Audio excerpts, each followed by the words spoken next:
The dinner table glimmered under the golden light of the chandelier, laughter echoing softly through your house. Clinking glasses, polite small talk, and quiet classical music wrapped the atmosphere in elegance. You sat beside your husband, John Jungkook, the man you married only 3 months ago, an arranged marriage born out of mutual benefit and family expectations, not love. And though you had opened to build something more, Jungkook had remained a figure carved in ice. He was polite, respectful, but distant, always composed, always unavailable, emotionally and physically.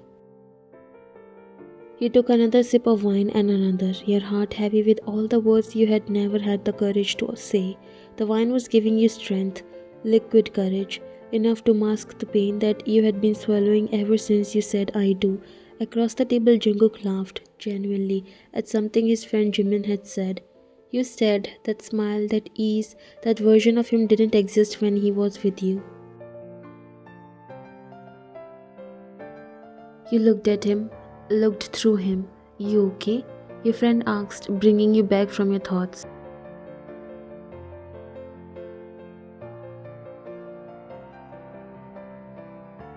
You nodded absently. He laughs more with his friends than he ever does with me. Across the table, Jungkook glanced at you for a moment, brows slightly furrowed, but he said nothing, looked away again. That was it. You were done being invisible. You leaned towards him, voice soft but loaded with heat. You look happy, Jungkook.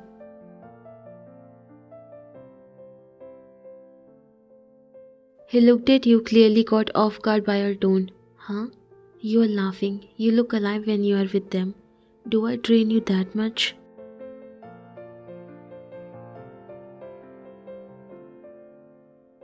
Jungkook blinked. He was surprised the way you were talking and realized that you drank more than you can tolerate. What are you talking about? You know what I'm talking about. He set down his fork slowly. You have been drinking.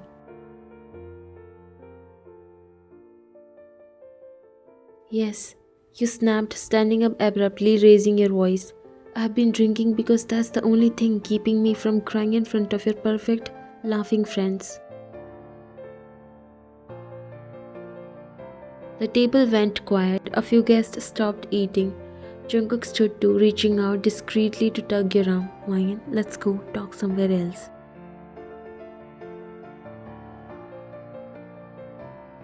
No, you said, eyes brimming. Why do you always share your problems with your friends but not with me? Jungkook's eyes widened. What? Do you hate me that much?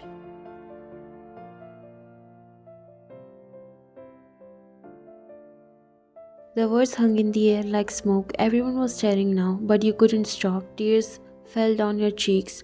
You come home and lock yourself in your study. You eat dinner late just to avoid me. And when I try to ask about your day, you say it was fine or nothing at all. Jungkook, am I really that unbearable to be around? He opened his mouth and shut it. A flicker of guilt crossed his face. His fingers flexed at his sides, but he didn't move. Wine, he murmured, voice soft but unreadable. You laughed bitterly, wiping your cheeks. Forget it. You turned to leave, but this time he stepped forward. Wait. You paused, your back to him.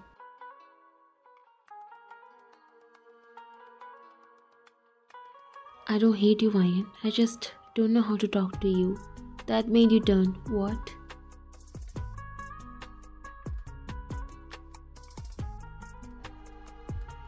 He gently held her hand and turned towards the guests. I'm sorry guys, but give us a moment. They nodded knowing the situation. Jungkook turned towards you. Let's go. He walked you out from there, leaving the silence behind.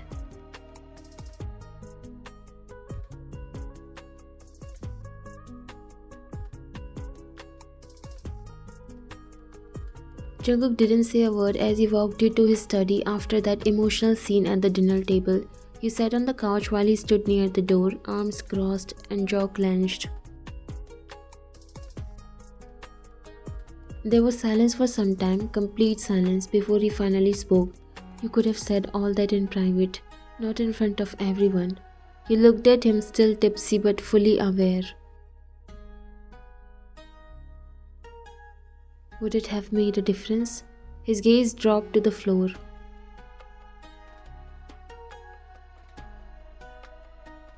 You barely look at me. You talk to everyone, your friends, your cousin, even the maid. But you don't talk to me. Jungkook, why? He sighed. I didn't think it mattered. You looked at him in disbelief. I'm your wife, Jungkook. We are married. Do you know that? Yeah, I know. Another pause. His voice came quieter now. It's just, it's been 3 months and I've never lived with a woman before, never shared space like this. I didn't know how to act. You stared at him, surprised by the admission. I thought giving you space was the right thing. I figured if you needed something, you would tell me. I didn't realize you were waiting for me to come forward. Your voice cracked slightly. I wasn't asking for much. Just to feel like you don't regret this marriage. He looked at you, eyebrows pulled together like the words hit harder than you meant. I don't regret it. Then why treat me differently? Do you think I'm not good enough to know you? He looked at you before shaking his head and took a few steps towards you. Why would I think you are not good enough? Of course you are. In fact, you are better than anything I deserve. I just didn't want to mess it up because I'm not good at this. The emotional part, talking, sharing. You saw his fingers twitch like he was debating whether to come closer. He didn't, but he met your eyes. I'm not used to explaining myself or asking someone how their day was, but that doesn't mean I didn't notice things. I see the way you try. I know when you leave the coffee by my door every morning. I know you wait for me to eat dinner. I'm not blind. Then why not say something, anything? Because I'm slow, Ryan. I take time to figure out what I feel, and by the time I do, it's too late to say it the right way. There was a pin drop silence for a moment. You expected him to walk away after that conversation, like he always did when emotions got too loud, but instead he lingered by the door, head slightly bowed, thumb tapping slowly against his palm, and then, in a voice that didn't match his usual cool tone, a voice that sounded uncertain, almost reluctant, he spoke. I don't know what you expect from me, but if you do, maybe tell me. You blinked, his eyes didn't meet yours, but his body was angled just enough to show he wasn't walking away. Not because I don't care, I don't always know how to say the right things or do what people want. I wasn't raised like that. You stayed silent, letting him talk. That alone was new. Jungkook wasn't the type to explain himself. So if I'm doing something wrong, or if you are waiting for something, just tell me, okay? Help me figure it out. I might not get it right now, but I'll listen. That last sentence, I will listen, was the first honest bridge between you since the wedding day. You stepped closer just a little, the air between you feeling softer now. I didn't want perfection, I just didn't want to feel invisible. Jungkook's eyes lifted slowly, his expression shifted, not into guilt or defense, but something more difficult to place, like he was seeing you for the first time, not as someone living in his house, but as someone quietly breaking inside it. You are not invisible. I didn't know how to make space for someone else in a life I built to be alone. You looked at him, the softness in his tone catching you off guard. But we are married. That means something. Even if it started with pressure, even if we didn't choose it completely, I still show up every day trying to make this work. And you are different with your friends. You talk to them. Why can't you be like that with me? Jungkook didn't respond right away. His eyes lowered, fixed on some invisible point on the floor, like he was still organizing his thoughts. Because with them, I don't have to get it right. That made you pause. They don't expect anything from me, not really, but with you, it feels like everything I say might matter, might change something, and I'm not used to that. I don't want to hurt you, So I stay quiet. I thought silence was safer than saying the wrong thing. But silence does hurt. You shutting down, it doesn't protect me, it isolates me. His jaw flexed slightly, not in anger, in regret. I know that now. I didn't back then. You studied him, and for the first time, his silence didn't feel like distance. It felt like searching, for better words, for honesty. I'm not expecting poetry, Jungkook. Just something real, even if it's messy. I don't want to treat you like a guest in your own house, he said quietly, and the guilt was visible in his tone. Then don't. Start acting like we share it. I'm trying. I didn't know where to start, but I'm here now. He watched as his shoulders lowered like he had let go of something heavy. I've spent most of my life learning how to be useful, efficient, not vulnerable. No one taught me how to build a relationship. No one expected me to need one. You don't need to be perfect, you just need to be present. He nodded. I want to be. I really do.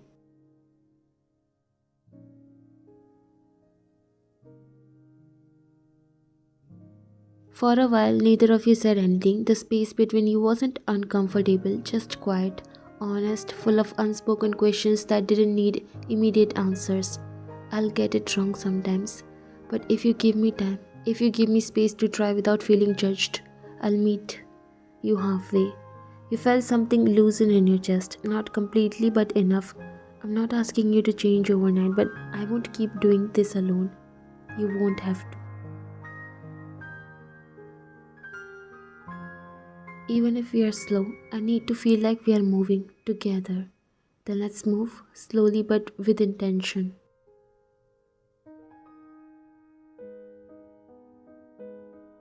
He stepped closer then, not reaching out, not forcing anything, just standing within arm's length, where it felt easier to breathe. Start over with me, not from the wedding, from now. You mean that? He nodded. I do. No more pretending, no more guessing games. Then you'll have to talk more.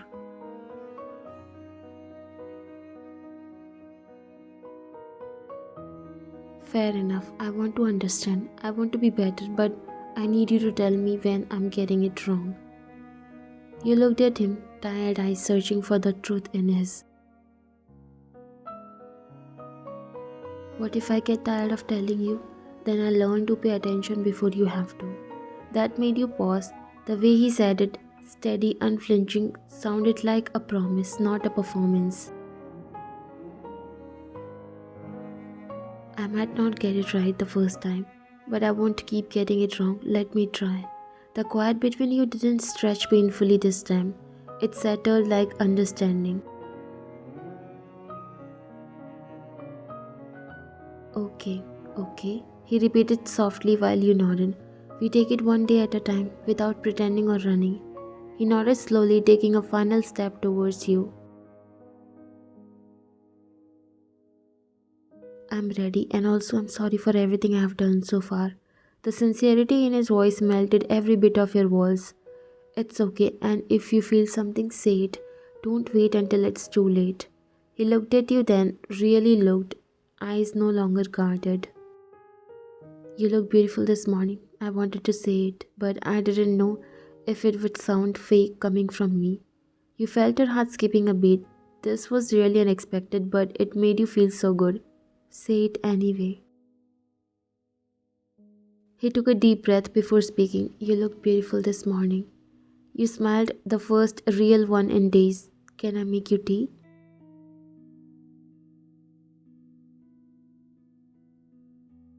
That wasn't just tea, that was him offering comfort, the only way he knew how. You nodded. Yeah, I would like that, but I think we forgot that your friends are here and they must be thinking we are fighting. Let's go. Jungkook exhaled a soft laugh, the kind that didn't reach his eyes completely but wasn't empty either. A start. They have seen worse, but yeah, let's not give them more to speculate. He reached for the door handle, then hesitated, glancing back. Do I look like I have been emotionally cornered by my wife? This made you chuckle faintly. A little, but in a good way. Great, he said, groaning playfully.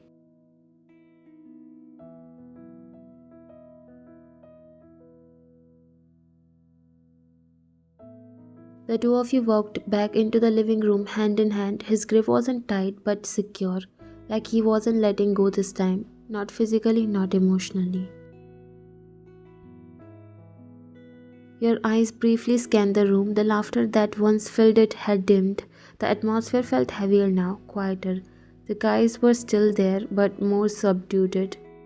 The music had long since faded into background noise. Taeyong sat at the edge of the couch, with a half-full glass, Jimin beside him, eyes flickering towards the hallway you both disappeared into earlier. Hosuk was panicking a little, arms crossed, as if he had been debating whether to knock on that door. And Namjoon, he looked like he was in his head, overthinking everything. Concern plain on his face. Jungkook sighed before looking at everyone. Sorry for the sudden exit. We needed to talk and I needed to listen. That earned him a few raised eyebrows, especially from Hosuk and Jimin, who exchanged looks that said, "Did he just say that out loud?" Jimin was the first to speak, voice gentle but laced with worry. You guys okay? That felt serious. Jungkook exhaled, his fingers tightening just a little around yours. Then he looked at them, really looked at them for the first time tonight. It was, but it was needed. Man, you scared the hell out of us. 1 minute you were joking, the next you both vanished, and the way she looked, we didn't know if we should come after you or give space. Also crossed his arms tighter, nodding. Honestly, I've never seen you like that, Jungkook. Cool, secure, detached, sometimes, but never that unsettled.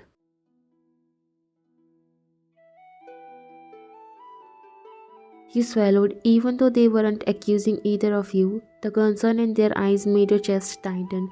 These weren't just friends, they were his family in every sense that mattered. And they cared not just about him, but you too. I'm sorry if we worried you. It wasn't planned. I think everything just reached a point where we couldn't ignore it anymore. Sometimes silence screams loudest. We all felt it. Jungkook glanced at you, then back at them, tone more grounded than before. I've spent most of my life keeping my feelings in check, never letting anyone in too deep, but she's not just anyone, and I've been treating her like she could handle my distance just because I couldn't handle closeness. No one spoke immediately. That confession, simple as it sounded, hit everyone in the room. You are finally saying what we all hoped you would say one day. We have always known you had a hard time opening up, but marriage is different, man. It's not just love, it's partnership. You have to talk even when it's messy. Jungkook nodded, running a hand through his hair. I'm starting to get that. I asked her to help me, not fix me, not tolerate me, just help me figure it out. Because I want to learn. I want to know how to show up properly. The words felt heavier than the room and real. Damn, who are you? Where's the Jungkook who grunted through emotions like a caveman? Everyone laughed, even you. A bit of air returned to the room. You glanced at Jungkook with a teasing smirk. He still grunts. Just now, there's a sentence or two after it. Jungkook rolled his eyes playfully but squeezed your hand. This is bullying. Emotional growth shouldn't be punished. Namjoon raised his glass, smiling. To emotional growth, then, and to not scaring us half to death again. You sat down beside Jungkook and the conversation shifted to lighter things. Inside jokes, stories from college, the way Jungkook once tried to impress a girl by cooking and set off the smoke alarm, but every so often you felt his gaze slide towards you, a soft, steady presence. Later, when everyone was getting ready to leave, Taeyong lingered near the door. He spoke quietly to Jungkook as he slipped his shoes on. I've told you this before and I'm telling you this again. You are lucky. Don't waste it. I don't think she's the type to walk away easily, but don't make her question why she stays. I know, I'm not letting this fall apart. He patted Jungkook's shoulder before leaving. The door shut behind the last of his friends, their laughter still echoing faintly down the hallway. You stood in the living room, arms folded, eyes lingering on the empty teacups on the table. The evening had been chaotic, strange, but it ended well, peacefully even. Jungkook walked back in from the hallway, loosening his cuffs. He looked at you, really looked, like he had hours ago in the study, and then without a word walked over and sat on the edge of the couch. They thought we were fighting, you know. Taeyong pulled me aside earlier, asked if I even deserved you. You turned slightly, surprised by his honesty. And what did you say? I said I'm still trying to. There was no defensive edge in his voice, no bravado, just a man telling the truth. But when I saw you tonight, standing in front of them, still choosing to be mine, it made me want to try harder. You let him come closer this time. Let him close the distance between your heart and his voice. I never needed you to be perfect, Jungkook. I just needed you to meet me halfway. And I kept making you walk the full distance alone. He looked down, a quiet breath escaping his lips. I don't know how to love the way stories tell it, but I know how I feel when I look at you. I know what it does to me when you laugh, and it's not because of me. You blinked. Then show me, not with flowers or grand gesture. Just stay, be here. He reached up, fingers brushing a loose strand of hair from your cheek. He hesitated there, fingertips lingering. Can I hold you tonight? Not expectations, just you here. You nodded, your eyes not leaving his, and when he pulled you into him, arms firm but not forceful, body warm with something more than heat, it didn't feel rushed or unsure. It felt like the beginning of something being rebuilt brick by careful brick. I know I was late to show up in this marriage, but I'm here now, fully, and if you'll have me, I'll spend the rest of our nights showing up like this. He whispered against your hair. You closed your eyes, breathing him in, letting yourself lean fully for the first time. I never stopped waiting. And maybe in that quiet room with the city lights flickering in the distance and your bodies pressed close for no one but each other, maybe that was the first real night of your marriage.